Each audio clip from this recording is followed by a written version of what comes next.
নমস্কার। আজকে আমি তিনটা বিষয় বলবো। একটা হলো 2016 সালের যে প্রাইমারি রিক্রুটমেন্ট তার নিয়ে বলবো। সেকেন্ড হলো 2020 সালের 16,500 তা নিয়ে বলবো। আর থার্ড হলো তোমার যে রয়েছে 2022 সালের যে অনগোয়িং রিক্রুটমেন্ট তার নিয়ে বলবো। কারণ প্রাইমারি পরপর তিনটা রিক্রুটমেন্ট করেছে এবং তিনটাতেই মানে দুটোতে তো প্রায় ছেলে মেয়ে অসন্তুষ্ট। 3 নম্বরটাতেও কিন্তু অনেক ছেলে মেয়ে কিন্তু অসন্তুষ্ট, কারণ সেখানেও কিন্তু এনআইএস বাদ, এইসব বাদ। এনআইএস যদিও এনআইএসটা সুপ্রিম কোর্টের অর্ডারেই আর কি হয়েছিল, যাই হোক সেটা বাদ দাও। তো তিনটা রিক্রুটমেন্ট করেছিল প্রাইমারি বোর্ড। তিনটা রিক্রুটমেন্টের কথা আমি বলবো, সেখানে 5% প্যানেল এটা রয়েছে সেটা নিয়েও কিন্তু বলবো। আজকের বিষয় হলো 5% প্যানেল কখন প্রকাশ করে, এবং 5% প্যানেল কিন্তু প্রকাশ এক সময় করেনি, এবারই করতে পারে। এবার যদি করে তার চান্স খারাপ হবে। ডিএডরা, এনআইএসরা, না বিএডরা। আজকে যারা বিএডরা দেখছেন অবশ্যই তারাও তাদেরকেও জানাচ্ছি আমি স্বাগত আমার চ্যানেলে। আমি কাউকে মিথ্যা আশা দেবো না, যেটা আর কি মূল কথা সেটুকুই কিন্তু আমি এখানে প্রকাশ করবো। কারণ আশা আমরা আমরা অনেক পেয়েছি, কোর্টও অনেক আশা দিয়েছে কমিশন, পর্ষদ, কিন্তু আমাদের একটাও আশা কিন্তু পূর্ণ হয়নি। তাই আশা ভরসা দেবো না, জাস্ট আমি মূল বিষয়টা কিন্তু প্রকাশ করছি এই ভিডিওতে। যদি নতুন এসেছে চ্যানেলে, সেটা লাইক করতে পারেন, চ্যানেলটাকে সাবস্ক্রাইব করতে পারেন, আর সঙ্গে থাকুন আমাদের এখানে বেস্ট একাডেমিতে। দেখুন, ফার্স্ট কথা বলি আর কি, যারা এনআইএস ক্যান্ডিডেট বা রেগুলার ডিএলএড, প্লিজ মন দিয়ে শুনবে একটু। তো প্রথমটা আর কি বলি, যেটা অনগোয়িং চলছে 2022 সালের রিক্রুটমেন্ট। 2022 সালে কি হয়েছে, 2022 সালের রিক্রুটমেন্ট প্রায় সিট রয়েছে 11,700 সামথিং। ঠিক আছে। তো এখানে কি হয়েছে, পর্ষদ বলে দিয়েছে কোর্টে যে আমি 9,533টা সিট আমি অলরেডি নিয়ে নিয়েছি। এবারে বাকি যে 2,000 সিট পড়ে আছে, সেখানে কি হয় না, সেখানে ওগুলো আর কি আমাদের মানে বাংলা ভাষীদের নয়। বাংলা ভাষা থাকলেও একদম কম, বাংলা মিডিয়ামদের নয়। সেখানে হিন্দি, নেপালি, উর্দু এইসবের জন্য সিটটা রয়েছে। যাই হোক, পর্ষদের চালাকি মেরে 2,000 সিট হাতে আর কি রেখে নিয়েছে। এক সেকেন্ড। নেক্সট কি, নেক্সট হলো এমনি যে পর্ষদ কিন্তু 5% অ্যাডিশনাল প্যানেল কিন্তু প্রকাশ করে দিয়েছে। এই 5% প্যানেল মানে কি, নন জয়নিং সিট, মানে যারা জয়েন করেনি ওদেরটাই আর কি পর্ষদ প্রকাশ করেছে যে ভাই আমি জেনারেল একটা ক্যান্ডিডেট, আমি চাকরি করছি অন্য কোনো জায়গাতে, আমি জয়েন করবো না। আমার ধর ওই সিটটা আর কি প্রকাশ করেছে যে ভাই এতগুলো জেনারেল আছে, এতগুলো ওবিসি আছে, এতগুলো আছে এসসি, এতগুলো এসটি, এইভাবে 5% কিন্তু প্যানেল প্রকাশ করেছে। কিন্তু এখানে কি একটা বিষয় বলতো, এখানে বিষয়টা হলো এমনি যে 5% মানে তো অনেকটা সিট হওয়া দরকার আর কি, 350-এর উপরে। মাত্র 56টা সিট আর কি, 56টা আর কি সিট দিয়েছে। আশা করি আরেকটা প্যানেল আসবে। ঠিক আছে, আরেকটা প্যানেল আসবে। আরেকটা প্যানেল আসলে, মানে যখন আসবে আর কি, তারপর পুরো ওই 5%টা পুরোটা আর কি ফিল আপ হয়ে যাবে। তারপর যদি পর্ষদ আর কি বলে যে ভাই আহ, আমরা পুরোপুরি কমপ্লিট করে দিয়েছি, আমরা এবার নতুন রিক্রুটমেন্ট করতে চলেছি, যেটা হলো 2025 সালের নিউ রিক্রুটমেন্ট। কারণ একটা রিক্রুটমেন্ট শেষ না হলে অপরটা করা যায় না, এটা কিন্তু মনে রাখতে হবে। এবং সেটা কিন্তু নোটিফিকেশন দিয়ে, মেমো নাম্বার দিয়ে, সমস্ত কিছু দিয়ে কিন্তু প্রকাশ করতে হবে পর্ষদকে। কিন্তু পর্ষদ এখনো করতে সেটা পারেনি, কারণ কি, এখনো আরেকটা প্যানেল আসার কথা চলছে। এবার সেখানে রেগুলার ডিএলএড আর তো চান্স পাচ্ছেই, এনআইএস এর কি চান্স নেওয়া হবে? অবশ্যই নেওয়া উচিত, কারণ সুপ্রিম কোর্ট অর্ডার হয়তো নিতেই হবে। কিন্তু অনেক সময় কি হয় না, অফিসিয়ালি আনঅফিসিয়ালি, অফিসিয়াল তারা বলবে যে হ্যাঁ আমরা নেবো, কেন নেবো না, আমরা তো নিতেই রাজি আছি। কিন্তু অনেক সময় কি হয়, আনঅফিসিয়ালি কিন্তু একটা বিষয় ঘটে যায় যে এনআইএসদেরকে ভাই কম নাও, 10টা যদি রেগুলার ডিলারকে নাও তো একটা এনআইএসকে নাও।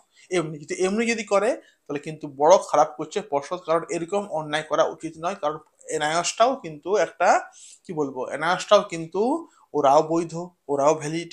তাহলে এনআরএসকেও সমান সমান নেওয়া উচিত। যারা সমান সমান মানে ডিজার্ভ যে যে ডিজার্ভ ক্যান্ডিডেট তাকে নেওয়া উচিত, তাই না?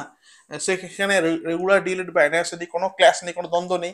যে ডিজার্ভ সে আগে উঠবে আর কি, এটা করা আর কি উচিত। তো আরেকটা প্যানেল আর কি আসবে, সেখানে হয়তো এনআরএসরাও চান্স পেতে পারে। ঠিক আছে। তো এটা হলো মূল কথা। এবার তারপরে কিন্তু নতুন রিক্রুটমেন্টটা কিন্তু হবে 2025 সালে, যতক্ষণ না নোটিফিকেশন বার হয় যে আমরা শেষ করলাম, ততক্ষণ কিন্তু আসবে না। এবারে 2022 সালেই কিন্তু একমাত্র 5% এডিশনাল প্ল্যানটা কিন্তু প্রকাশ করেছে আমাদের প্রাইমারি পর্ষদ, গৌতম পাল বাবু। কিন্তু এই আগেরটাতে যখন আমাদের গুরুদেব ছিলেন আর কি, মানিকবাবু যখন ছিলেন, তখন তিনি কিন্তু প্রকাশ করেননি। এটা হলো 2020 সালেরটা বলছি। আর 2016 সালে যখন নেওয়া হয়েছিল 42,000 সামথিং একটা, 600 সামথিং একটা প্রাইমারির বিশাল বড় একটা চাকরি, তখন সে সময় কিন্তু প্রকাশ করেনি। সেটাতে তো একদম মানে যা ইচ্ছা তাই ভাবে ছেলে মেয়েকে নেওয়া হয়েছিল। সে মুখ খুললে ভাই আমি অনেক মুখ খুলে দেবো, খুলতে আমি চাইছি না, কারণ আমার জীবনে ভয় আছে, চাকরি বাকরি আমিও করি। তো যাই হোক, 42,000 যে সিটটা আর কি নেওয়া হয়েছিল, সেখানে মানে অস্বচ্ছ একটা একটা বিষয়, একটা অস্পষ্ট অস্বচ্ছ একটা সে সময় আর কি ছেলে মেয়েদেরকে শুধু মানুষের রূপ থাকলেই হতো, নিয়ে নিয়েছিল ওরা। তো ওই সময়ও কিন্তু 5% প্যানেল ফোকাস করেনি। আর এই যে 2000 তোমার 20টা যে রিক্রুটমেন্টে যেটা হলো আর কি, 16,500, এখানে কিন্তু প্রকাশ করেনি। কিন্তু এখন এখন কি হচ্ছে, ওই 42,000 যে সিটটা, ওটা বাদ দাও, 16,500 যে সিটটা রয়েছিল, যেখানে মমতা বন্দ্যোপাধ্যায় বলেছিল যে ধাপে ধাপে নিয়োগ করা হবে, সেটা এখনো হলো না। ওখানে কিন্তু 5% সিটটা কিন্তু প্রকাশ করেনি, এবং সেটা নিয়ে একটা কিন্তু আশায় বুক বেঁধে আছে আমাদের অনেক চাকরি প্রার্থী। এবং তারা ভাবছে যে হয়তো যদি ওই 5% সিট যদি প্রকাশ করে, করতেই হবে, কারণ ওটার কিন্তু অধীনে আছে এবং কেস কিন্তু চলছে। এবং রিসেন্ট আমি দেখলাম একটা ইন্টারভিউ একটা ব্যক্তির আর কি, তিনি একটা মঞ্চের, তিনি আর কি একটা মঞ্চের বেশ ভালো একটা নামি দামি নেতা, তিনিও বলছেন কিন্তু যে, তাকে আসলে আমি সম্মান করি আর কি মন থেকে। তো তিনি বলছেন যে নিশ্চয়ই এটা প্রকাশ আর কি পাবে, তো হয়তো প্রকাশ পাবে, কারণ আমার সঙ্গে তার এখন বর্তমানে এখন যোগাযোগ নেই, আর আমি তার সঙ্গে যোগাযোগ রাখবো না আর কি। তো তিনি বলছেন নাকি যে আহ, ওই 5% নাকি ওটা প্রকাশিত আর কি হবে।